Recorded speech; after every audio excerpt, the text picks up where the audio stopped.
Alors, Michel Blanchard, vous êtes connu pour vos cartes de Noël et vos cartes toute occasion. Depuis quand faites-vous ce travail? Depuis une dizaine d'années. Et vous en vivez depuis 10 ans? Non, j'en vis depuis 4 ans, Vous vivez exclusivement de ça. exclusivement de ça. Et qu'est-ce qui vous a poussé à faire des cartes de Noël? L'argent. C'est notre Au mariage. début? Oui, au début, quand on s'est marié, je gagnais pas grand-chose et puis j'étais apprenti en publicité. Oui. Puis il fallait un petit à côté, alors on a commencé ça comme ça. Ah bon? Le petit Est-ce, à côté a monté, il a monté.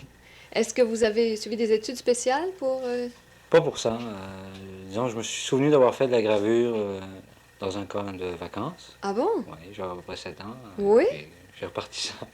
Et vous êtes souvenu de ça et vous avez fait ces cartes Oui, j'ai commencé au comme ça. départ avec cette technique? C'est-à-dire ça, c'est venu quand il a fallu vraiment chercher des moyens de reproduction. Au début, j'ai commencé à les faire une à une. Oui?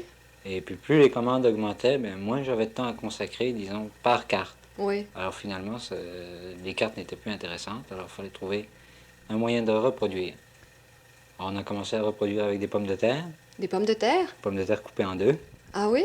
et puis on grave. La même chose qu'on graverait dans du linoléum, on grave dans la pomme de terre, Oui. on la trempe dans l'encre, on s'en Ah sert bon? comme d'un tampon.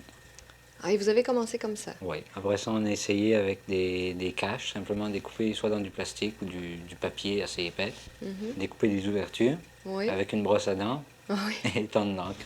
Ah bon, ça c'est le système du pochoir? C'est le système du pochoir simplifié à l'extrême. Alors Michel Blanchard, actuellement vous allez nous expliquer une technique qui s'appelle comment? La sérigraphie. La sérigraphie. Oui. Est-ce que c'est une technique qui est facilement accessible pour tout le monde? Oh oui, non, non, Oui. oui, pour tout le monde, c'est pas dispendieux comme équipement. C'est très facile à faire. Oui, C'est bon. très simple. On va vous regarder.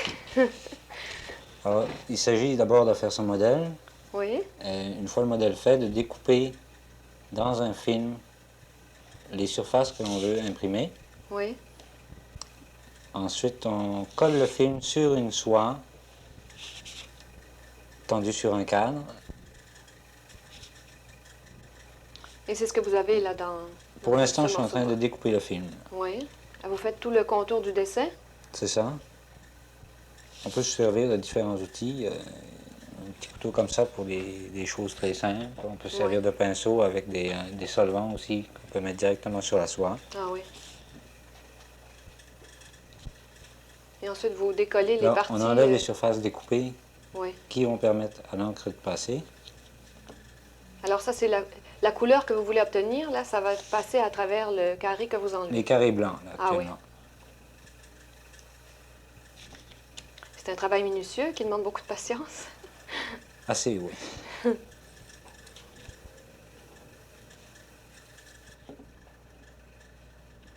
Là, vous avez déjà fait une première opération pour faire Oui, passer une couleur. les fleurs centrales là, ont déjà Oui. été découpées et imprimées pour permettre le séchage. Oui. Et vous faites autant de couches que les couleurs requises. C'est ça. Oui. On peut faire 10, 12 couleurs, ça. Oui. Et là, actuellement, vous allez en faire deux. Deux, ça va suffire pour Bon. aujourd'hui.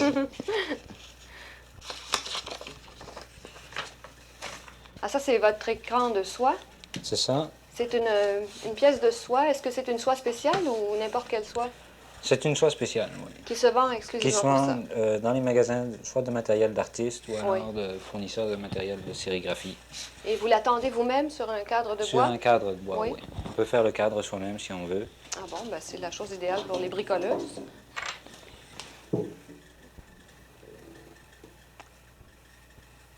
Et là, vous utilisez un décapant? Non, c'est un diluant à vernis. Un diluant à vernis. Il faut en mettre très peu. Y aller délicatement.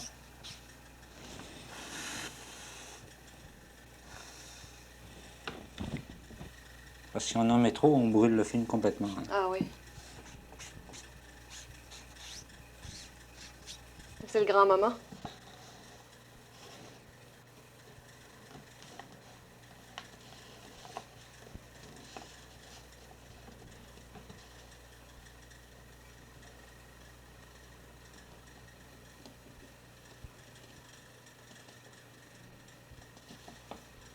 Ça varie des modèles, mais disons Pour un modèle simple, à une deux soirée. couleurs. Une soirée? Et vous en faites combien? Ah, une Ah, soirée d'installation. Bon, oui, d'installation. Ah bon. Et ensuite, il reste Il reste l'imprimerie. l'impression. L'impression, c'est assez simple, ça. Oui. Ah, le pire, en fait, c'est Quelqu'un qui a un peu d'habitude peut tirer 250 copies à l'heure, à l'heure. Oui. par couleur.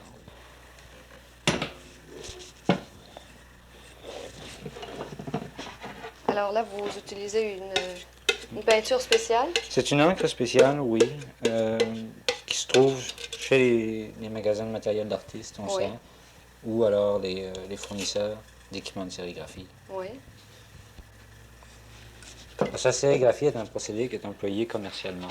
C'est employé commercialement. C'est le seul procédé d'impression qui permet d'imprimer sur n'importe quoi, autant sur une surface ronde, sur Oui. une bouteille, sur n'importe quoi. Alors, comme résultat, on a ici la première opération, qui était les fleurs. La seconde opération, qui était le tour et le cœur des fleurs. Et comme ensemble, ça donnait ceci, superposé l'un sur l'autre. Dites-moi, Michel Blanchard, si on veut faire des cartes avec ce procédé à la maison, est-ce qu'il y a un moyen commercial de se procurer cet équipement ou s'il faut utiliser des choses bien compliquées comme ça?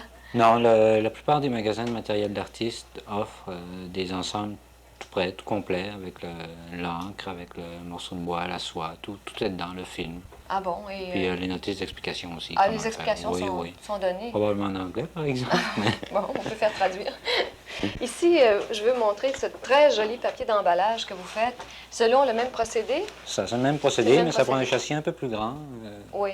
Et vous imprimez d'une seule fois parce que je vois D'une qu'il seule y a, fois, oui. il y a des jeux de couleurs. Ici, on a du marine, du vert et... Oui, c'est d'une seule fois. Il Alors, s'agit vous de placer placez- son encre comme on veut l'avoir avant de donner le coup. Ah bon, Et toujours aller dans la même direction, sinon si Oui. on zigzague, l'encre va se mêler. Hein. oui. C'est d'ailleurs un papier très beau. Moi, j'utiliserais pour en faire des affiches ou pour encadrer. Il y en a qui en achètent Même pour pour ça. tapisser un mur, ça peut être très, très joli. Est-ce que les motifs sont coordonnés? Est-ce qu'on peut superposer plusieurs feuilles sur une grande étendue et Oui, parce que c'est assez symétrique comme dessin. c'est symétrique, on peut faire ça? Maintenant, vous avez une autre technique qui est très intéressante, je crois, c'est celle de La gravure sur linoléum. la gravure sur linoléum. Ah, ça, c'est une technique qui est facile, vous m'avez dit. C'est très simple à faire. Il Oui. s'agit d'avoir simplement un bout de linoléum, c'est-à-dire un genre de tuile. Oui. Avec des petites gouges, on s'en sert pour graver. Oui. Est-ce En qu'on fait, peut voir ce que ça donne comme... Oui, ça, c'est Ah bon? une plaque. Oui. Et on prend Vous avez fait un dessin que vous avez gravé? C'est ça, avec des petits couteaux, là, Oui. on grave notre dessin. Il faut faire très attention de toujours graver son dessin à l'envers, par exemple. Ah, ben oui. Contrairement à la sérigraphie, qui est un procédé, disons, à l'endroit, Ah, oui. je me suis fait attraper souvent à signer mon nom à l'envers. Ah. Et maintenant, pour imprimer ceci, je vois que vous avez une presse ici qui est un appareil spécial. Est-ce qu'on peut, à la maison, si on veut se faire un petit dessin, le graver soi-même sur un linoléum et ensuite l'imprimer sans avoir une presse comme celle-ci? Oui, on peut employer beaucoup de choses. Moi, j'ai employé pendant 7 ans un tordeur de machine à laver. Ah oui? Oui. On peut employer une cuillère, simplement le dos d'une cuillère, pour, Oui. une fois qu'on a mis l'encre sur la plaque, le papier sur la plaque. Oui. Est-ce qu'on peut voir comment vous procédez? Oui. Il s'agit d'avoir son encre et un rouleau. Oui. Alors, vous collez la plaque de linoléum sur une surface. Moi, je suis obligé de la coller sur un plywood, Oui. 3/4 de pouce, à cause de la hauteur de mon rouleau ici. Oui. Mais disons, quelqu'un qui veut travailler chez eux, simplement, n'a pas besoin de plywood même. Oui. Il peut simplement s'en servir, faire ça sur des journaux. Là. Alors, on met l'encre sur la plaque.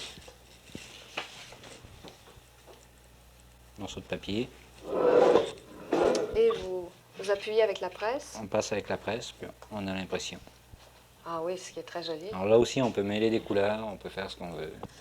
Pour la production de Noël, à quel moment devez-vous y travailler? C'est-à-dire, on devrait commencer en juin. En juin? On commence toujours disons, au mois d'août, à peu près. Mhm. Ça, c'est la grosse période de production. Les modèles, par contre, eux, sont faits en janvier. Mhm. Il faut les faire vraiment un an d'avance. Et comment procédez-vous pour la vente de vos cartes? J'ai des représentants qui voyagent, qui prennent des commandes. Et est-ce qu'on les trouve dans les grandes villes ou... Oui, dans toutes les grandes villes, il y a soit les boutiques d'artisanat ou les librairies, Dans tout le Canada? dans tout le Canada, Jusqu'à Vancouver? jusqu'à Vancouver. Est-ce que vous participez aux expositions d'artisanat ou... à différentes manifestations du genre? Oui, en général, on les fait presque toutes. Disons, le Salon des métiers d'art, la place Bonaventure, celle-là, on la fait chaque année régulièrement. Et est-ce que vous avez des gens qui vendent pour vous ou si vous devez être là vous-même? Nous sommes là nous-mêmes, c'est surtout moi qui m'occupe des expositions. C'est durant 17 jours et je suis là durant les 17 jours entiers. C'est très agréable parce que nous voyons justement le goût des gens, puis le contact avec le public, c'est très intéressant. Est-ce que ça vous guide dans la production?